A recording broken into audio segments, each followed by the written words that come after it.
کہ practice and procedure act خود chief justice نے بنوایا اور پھر اسے تبدیل کر دیا۔ مزید کہا کہ اس قانون سازی سے جمہوری طریقے سے کیس لگنے کی خلاف ورزی کی گئی۔ عمران خان کا کہنا تھا کہ پریکٹس اینڈ پروسیجر کمیٹی کے حوالے سے جسٹس منصور علی شاہ نے بالکل ٹھیک موقف اختیار کیا ہے۔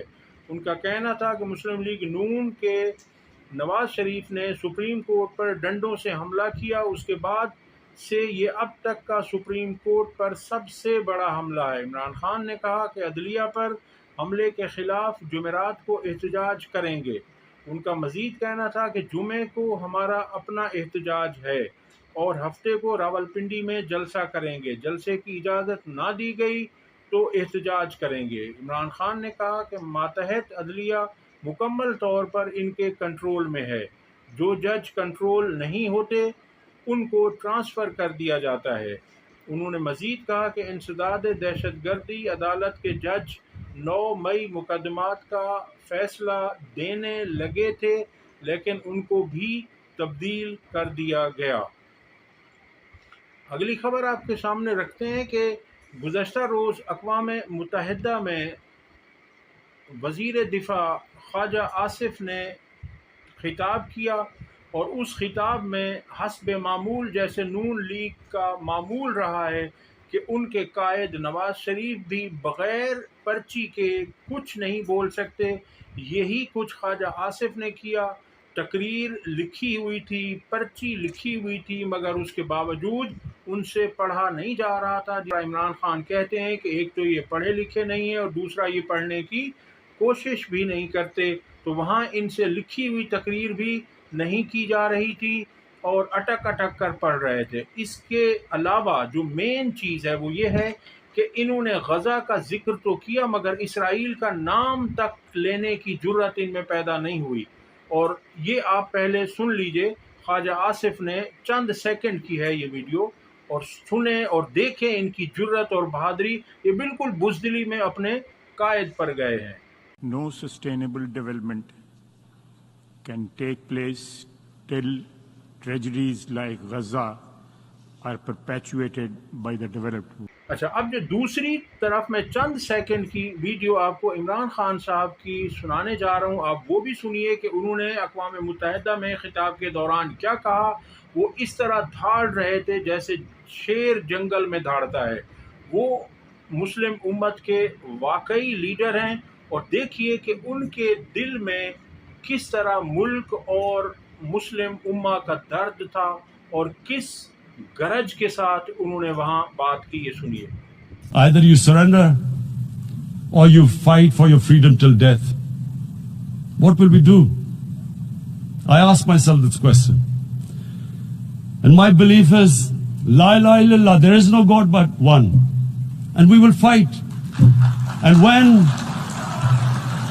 اچھا جی، اب آپ کے سامنے اگلی خبر رکھنے جا رہے ہیں کہ جو سپریم کورٹ میں قاضی فائز عیسیٰ کی سربراہی میں 5 رکنی بینچ نے فیصلہ دیا، فیصلہ تو محفوظ کر لیا گیا ہے، مگر اس کے بعد یہ ہوا کہ اس میں پنجاب کے الیکشن ٹریبونل سے متعلق یہ کیس تھا، تو اس میں چیف جسٹس قاضی فائز عیسیٰ نے کہا کہ الیکشن کمیشن کو آئین پر پابند کروائیں گے۔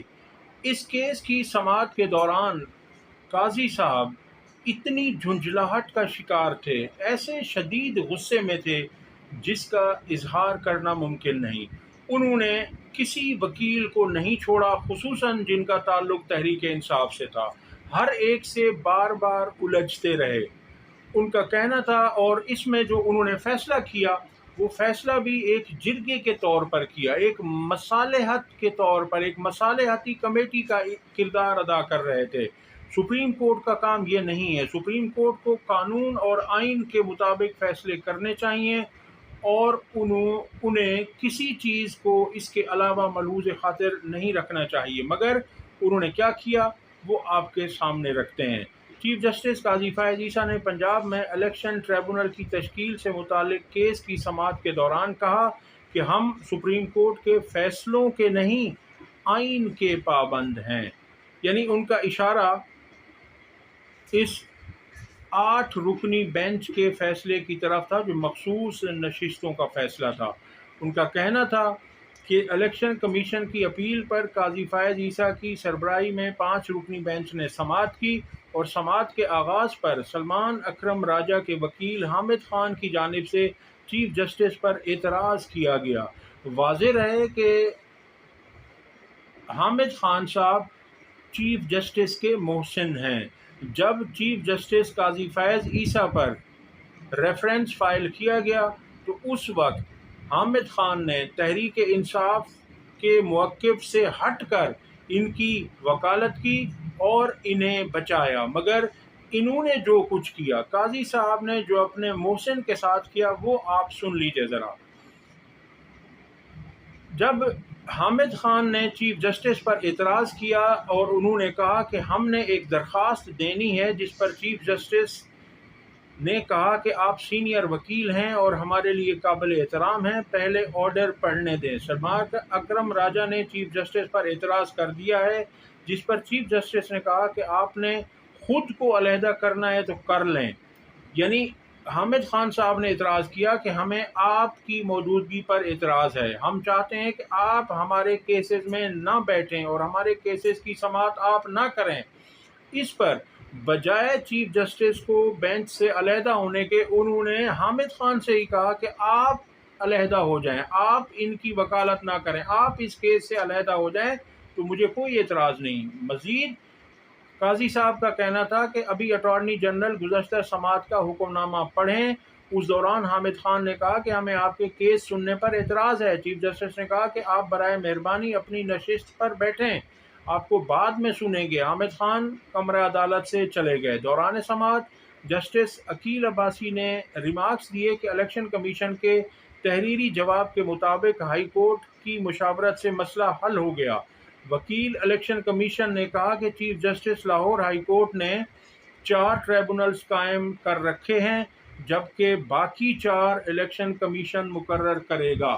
واضح رہے کہ جسٹس عالیہ نیلم صاحبہ سے پہلے لاہور ہائی کورٹ کے چیف جسٹس ملک شہزاد احمد صاحب تھے، اور انہوں نے الیکشن کمیشن کو 8 نام دیے تھے ججز کے لاہور ہائی کورٹ سے، اور ان کا کہنا تھا کہ ان 8 کو آپ الیکشن ٹریبونل تعینات کر دیں، مگر اس پر الیکشن کمیشن نے اعتراض کیا تھا، اور الیکشن کمیشن نے کہا تھا کہ آپ ہمیں ایک پینل دے دیں جس میں 18-20 ججز کے نام ہوں، اور ہم ان میں سے کوئی 8 جج اپنی مرضی کے چوز کریں گے، انہیں ہم تعینات کریں گے، انہیں ہم سلیکٹ کریں گے۔ اب اس میں دیکھ لیجئے کہ کیا الیکشن کمیشن کو یہ اختیار ہے؟